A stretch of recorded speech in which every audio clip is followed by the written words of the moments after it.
Hey, this is Renew Education. We're looking at another case study. This one I'm going to call Where Do You Start? Reason why I'm calling it that is because this looks very, very tricky, and it is deceptively very tricky. And the question is where is this patient actually chewing? And I try to get the patient into a functional occlusion of some sort or some ability to chew as fast as possible. And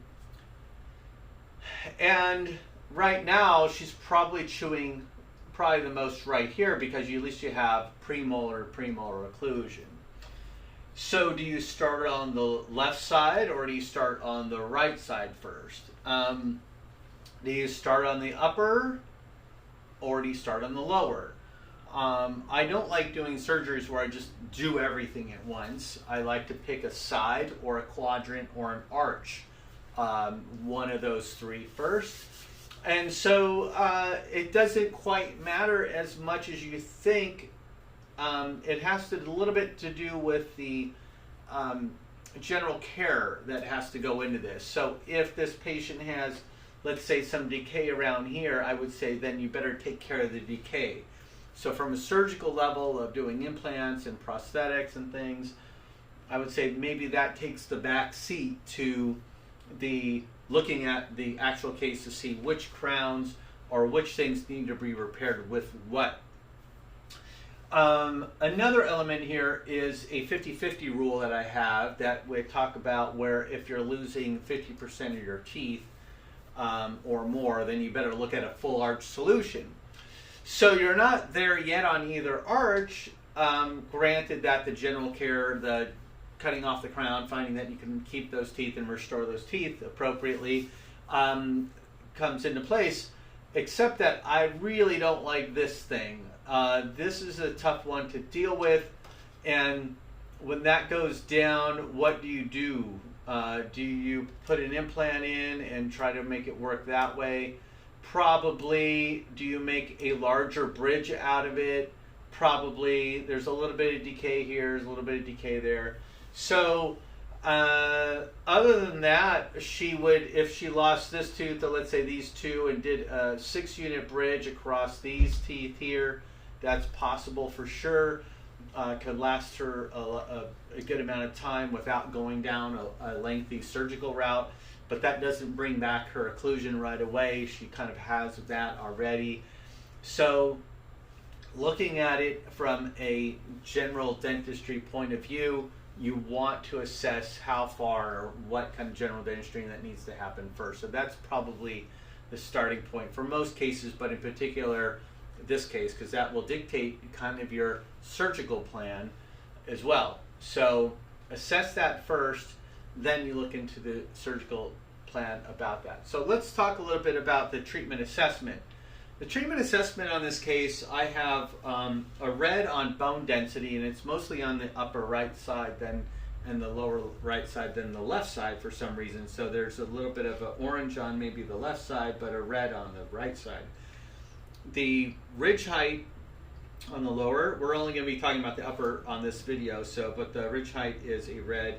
The orange on the sinus bone, and the orange on detached gingiva. So the gum tissue over here, you don't have a lot of attached gingiva here or here. You still have more over here. So her left side's looking in better shape. You could also quickly get a restoration across these two teeth here. So you could do a 3-unit bridge here and then put 2 implants here and then do a 3-unit bridge and get her back some sort of occlusion. So let's look at this area here. This site is a very compromised area where the bone is extremely light. So let's look at that. If we're looking at putting an implant in the number 3 area, it looks like that. So will this heal with more bone? You can do your compressive techniques on that, but it's still so light and crunchy, it does not look good. And your height is about 4.5 millimeters. So You're going to have to do a sinus lift here, and this is where I would recommend thinking about getting a lateral wall approach, so you can fill in quite a bit. And if you are interested in doing lateral sinus lifts, this would be an excellent case to do a lateral here. You have a very, very generous area here to work with. You have teeth that are there to help guide you where to actually get the graft material. And yeah, this is a very shallow wall on the lingual or the medial wall of the sinus here that you could easily, you know, fill that in very well and very generously. So this is and for some reason it seems easier when you have a very straight wall, and when you flap that back, you can actually do a very nice measurement to figure out where the floor of the sinus is, because this is a very straight wall. So you would basically, if you're doing a lateral wall, I would basically look at, once I flap that back, I'd take the crestal bone and I would measure about 7 millimeters or so up from that top of the crestal part of the bone, and I would start to make my window here. Other people would probably start a little lower. They like to go down here possibly, so you look into the 5.5 millimeter lengths from this top. But I really like that this is a straight wall here, and when you flap that tissue back, you should have a very nice direct entrance into the sinus cavity here. Another reason why I like to go a little bit higher is I can fill it more like a bucket, but I have less to worry about in terms of the fenestration here and opening it up. I feel like I can definitely get up there, and I can definitely get across this and bring it up a little easier than coming in from here. That's just me. You know, everybody has a preference. We're only talking 2 millimeters, so it's not a lot of technique there to change. But that's how you would attack this upper right side in number 3. You do have a fairly large occlusion gap, and the vertical dimension here is very, very difficult to bridge. So you don't start this case unless you really want that molar in, because you can do an opposing, and your opposing actually would probably be right about here. So here's the tricky part of the case. The nerve, sorry, this CT got cut off, but the nerve is down here. Can you put an opposing implant into this site that's going to work?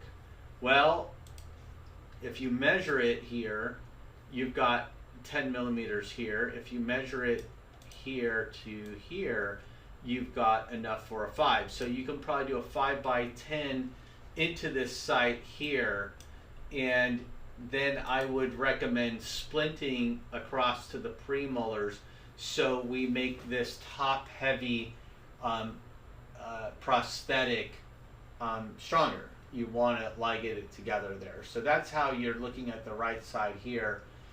All of this is general dentistry, and then see which ones need restoring. I don't think it matters too much. It only matters when you lose these 2 teeth over here, or you can still do bridge work and things like that around here. So let's look at the premolar here. And this is another good case for somebody that is interested in kind of like a beginning situation where you're starting out. The bone looks really good here, so much better than the other side.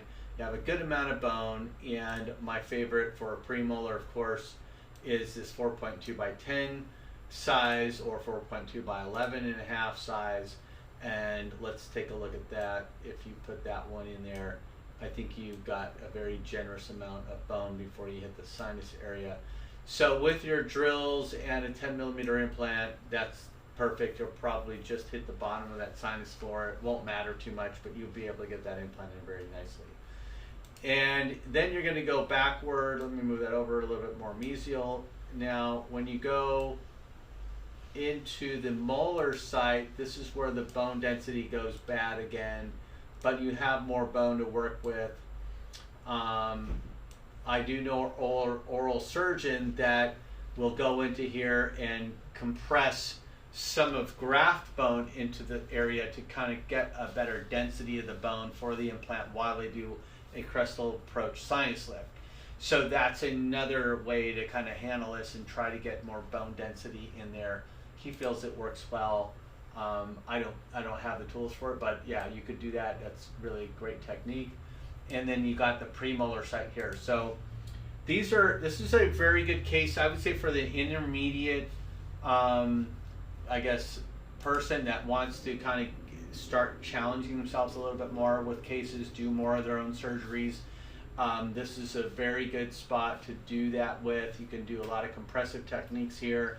Here's a little bit trickier. This would be for the lateral sinus window guy that wants to do that, or gal. And so would you do a 3-unit bridge on 2 implants here? Probably. This is a more senior patient and they don't do a lot of direct chewing. You know, the chewing force on this patient is fairly light.